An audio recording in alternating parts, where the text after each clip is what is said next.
Hello दोस्तों ये है Jammu and Kashmir service selection board के प्रीवियस एग्ज़ाम का क्वेश्चन पेपर। इस वीडियो में देखेंगे कि इस एग्ज़ाम क्वेश्चन पेपर में किस तरह के क्वेश्चन पूछे गए थे और उनके सही आंसर्स क्या हैं। दोस्तों आपकी एग्जामिनेशन जो है वो बहुत ही जल्द स्टार्ट हो रहे हैं, तो मैं चाहूँगा कि आप इस वीडियो को एक बार ज़रूर देखें और ये जो क्वेश्चन आए थे इनको भी आप ज़रूर देखें और देखें कि आपको इन वाले क्वेश्चन में से कितने क्वेश्चन के सही आंसर आते हैं। तो चलिए जी दोस्तों स्टार्ट करते हैं आज की ये वीडियो।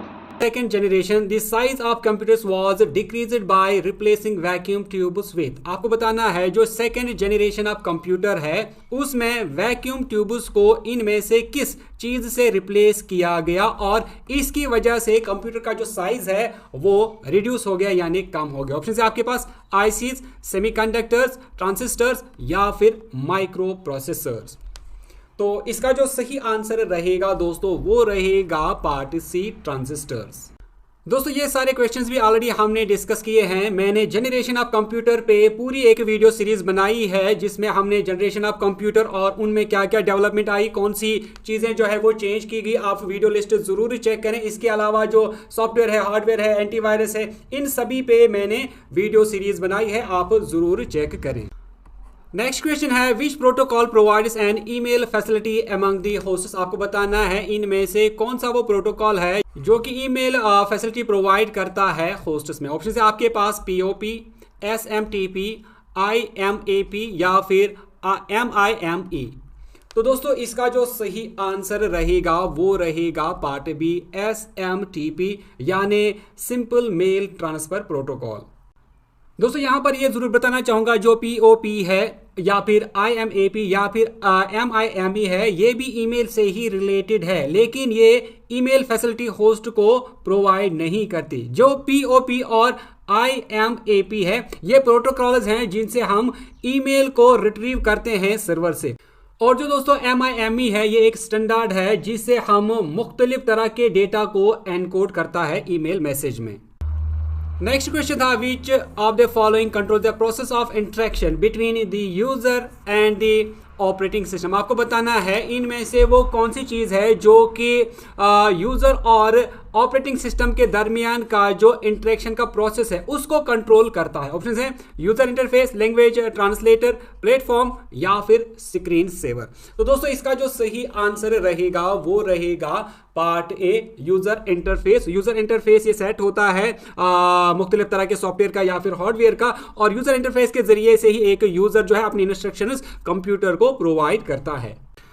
नेक्स्ट क्वेश्चन है Which of the following printer uses light beam and electrostatically sensitive black powder। आपको बताना है इनमें से कौन सा वो प्रिंटर है जो कि लाइट बीम का इस्तेमाल करता है या फिर इलेक्ट्रोस्टैटिकली सेंसिटिव ब्लैक पाउडर इस्तेमाल करता है। तो चार ऑप्शन है आपके पास, dot matrix printer, daisy wheel printer, chain printer या फिर लेजर प्रिंटर। तो दोस्तों इसका जो सही आंसर आएगा वो आएगा part D, laser printer. Next question था distribution network configuration in which all data information passes through a central computer is. आपको बताना था उस नेटवर्क का नाम जहां पर डेटा या फिर इंफॉर्मेशन ये पास होती है एक सेंट्रल कंप्यूटर के जरिए, यानी उसी के थ्रू डेटा सारा पास होता है। तो आपको बताना है उस नेटवर्क को क्या नेटवर्क कहते हैं, बस network, star network, duplex network या फिर मल्टीप्लेक्स। तो इसका जो सही आंसर था दोस्तों वो था पार्ट बी, स्टार नेटवर्क। दोस्तों अगर हम बस नेटवर्क या फिर बस टोपोलॉजी की बात करते हैं तो इसमें सेंटर में एक केबल रहती है और इसी केबल के ऊपर नोड्स होते हैं, सारा डेटा इसी केबल से होके ट्रांसफर किया जाता है। और जो स्टार होता है, स्टार में बीच में एक सर्वर होता है, कंप्यूटर होता है और इसी के साथ बाकी कंप्यूटर्स या फिर सर्वर जो है वो जुड़े होते हैं और इसी मेन कंप्यूटर जो सेंटर में होता है इसी से सारा डेटा जो है वो ट्रांसफर होता है दूसरे कंप्यूटर्स तक। नेक्स्ट क्वेश्चन था one of the main feature that distinguish micro processor from micro computers is, आपको बताना था कि वो अहम या फिर मेन फीचर क्या है जो कि माइक्रो प्रोसेसर को माइक्रो कंप्यूटर से डिस्टिंग्विश करता है यानी फर्क बताता है। 4 ऑप्शन थे। Words are usually larger in micro processors, words are shorter in micro processors, micro processor does not contain IO devices यानी input output devices, computers are not fully integrated. तो इसका जो सही आंसर था दोस्तों वो था part C, micro processor does not contain input output device. Next question था which is the part of the computer that one can touch and feel, computer के उस पार्ट को क्या कहते हैं जो कि इंसान टच भी कर सकता है और जिसको फील भी किया जा सकता है। 4 ऑप्शन थे, हार्डवेयर, सॉफ्टवेयर, प्रोग्राम या फिर आउटपुट। तो दोस्तों इसका जो सही आंसर था वो था पार्ट ए, हार्डवेयर। दोस्तों यहाँ पर क्या ही बताएं, JKSSB के ये जो क्वेश्चंस हैं ये तकरीबन 3rd 4th में पढ़ाए जाते हैं। इनफैक्ट 2nd लेवल के ये क्वेश्चंस हैं, 2nd क्लास के ये क्वेश्चंस हैं जो कि पूछे गए थे। नेक्स्ट क्वेश्चन हम देखेंगे, which of the following devices is not used to enter data in a computer, आपको बताना था कि वो कौन सा डिवाइस है जिसको इस्तेमाल नहीं किया जाता कंप्यूटर में डेटा एंटर करने के लिए। 4 ऑप्शन हैं, माउस, कीबोर्ड, स्कैनर या फिर मॉनिटर।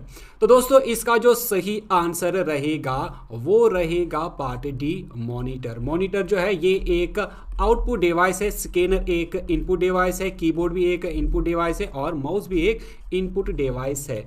ये क्वेश्चन भी जो है ये 2nd 1st में पूछा जाता है। नेक्स्ट क्वेश्चन है, Which of the following device can be used to directly input printed text, आपको बताना है वो कौन सा डिवाइस है जिसका हम इस्तेमाल कर सकते हैं जो प्रिंटेड टेक्स्ट हो, यानी कहीं पेज वेज पर अगर हम कुछ प्रिंट किया गया हो तो किस डिवाइस से हम उस प्रिंटेड टेक्स्ट को इनपुट ले सकते हैं अपने डिवाइस के अंदर, यानी वो उस प्रिंटेड टेक्स्ट को जो है एज इनपुट लेगा। तो 4 ऑप्शन है आपके पास, OCR, माउस, MIC या फिर जॉयस्टिक। तो दोस्तों इसका जो सही आंसर रहेगा वो रहेगा OCR यानी optical character recognition.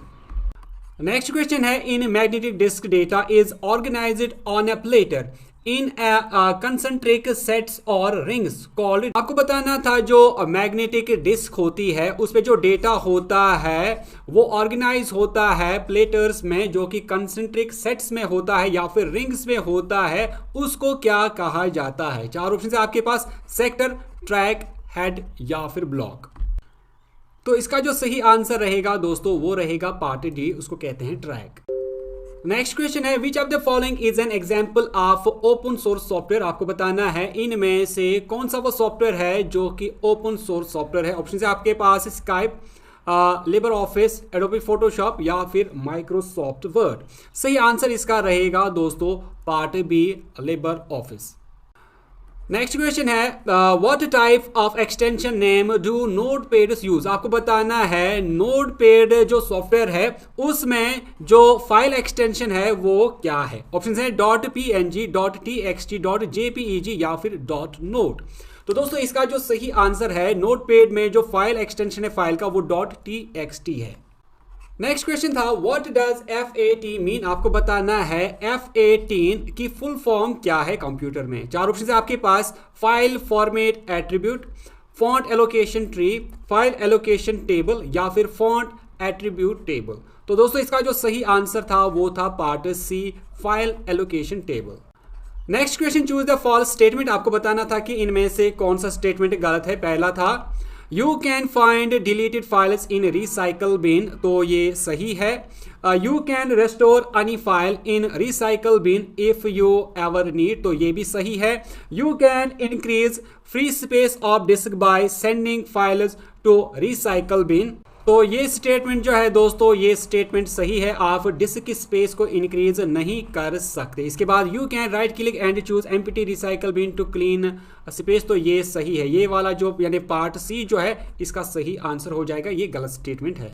Next question, in database related fields are grouped to form, आपको बताना है जो एक डेटाबेस होता है उसमें जो रिलेटेड फील्ड्स होते हैं वो क्या फॉर्म करते हैं, वो क्या बनाते हैं। ऑप्शन है आपके पास, वो रिकॉर्ड बनाते हैं, फाइल बनाते हैं, बैंक बनाते हैं या फिर फील्ड ग्रुप बनाते हैं। तो दोस्तों इसका जो सही आंसर आएगा वो आएगा पार्ट ए, रिकॉर्ड, यानी रिलेटेड जो फील्ड्स होते हैं वो बनाते हैं रिकॉर्ड। नेक्स्ट क्वेश्चन है what is the row limit of MS Excel 2019। आपको बताना है MS Excel 2019 में जो रोज की लिमिट है वो कितनी है। तो दोस्तों इसका जो सही आंसर था वो था पार्ट बी, यानी 10,48,576। नेक्स्ट क्वेश्चन था विच शॉर्टकट की inserts a new slide in A current presentation. आपको बताना है एक प्रेजेंटेशन में नई स्लाइड किस शॉर्टकट की से इंसर्ट की जा सकती है या होती है। चार ऑप्शन है आपके पास, control N, control M, control S या फिर कंट्रोल Y। तो दोस्तों इसका जो सही आंसर था वो था पार्ट बी, कंट्रोल M से जो है न्यू स्लाइड ओपन होती है, कंट्रोल N से न्यू प्रेजेंटेशन या न्यू फाइल ओपन होती है, कंट्रोल S से आप सेव करते हैं फाइल को, और आप मुझे बताएंगे कि कंट्रोल Y से क्या होता है नीचे कमेंट सेक्शन में लिखकर। Next question, which of the following is not a type of page margin. आपको बताना है इनमें से पेज मार्जिन कौन सा नहीं है। ऑप्शन है आपके पास लेफ्ट, राइट, सेंटर या फिर टॉप। तो ये बहुत ही आसान सा क्वेश्चन है, तो इसका आंसर मुझे आप खुद ही नीचे कमेंट सेक्शन में लिख कर देंगे। अगर आपको किसी भी आंसर में डाउट लगता है तो आप नीचे कमेंट सेक्शन में लिख कर जरूर बताएं, हम उस पर वीडियो बनाने की कोशिश करेंगे और आपका डाउट दूर करने की कोशिश करेंगे। लास्ट में यही बात कि अगर आपने अभी तक चैनल को सब्सक्राइब नहीं किया है तो डेली वीडियोस, अपडेट्स और नोटिफिकेशन पाने के लिए आप चैनल को सब्सक्राइब करें। अगर आप फेसबुक पे ये वीडियो देख रहे हैं तो फेसबुक पेज को आप फॉलो करें, फेसबुक पेज को आप लाइक करें, ताकि आपको हर तरह की वीडियो और नोटिफिकेशन मिलती रहे। मिलते हैं नेक्स्ट वीडियो में, तब तक के लिए टेक केयर।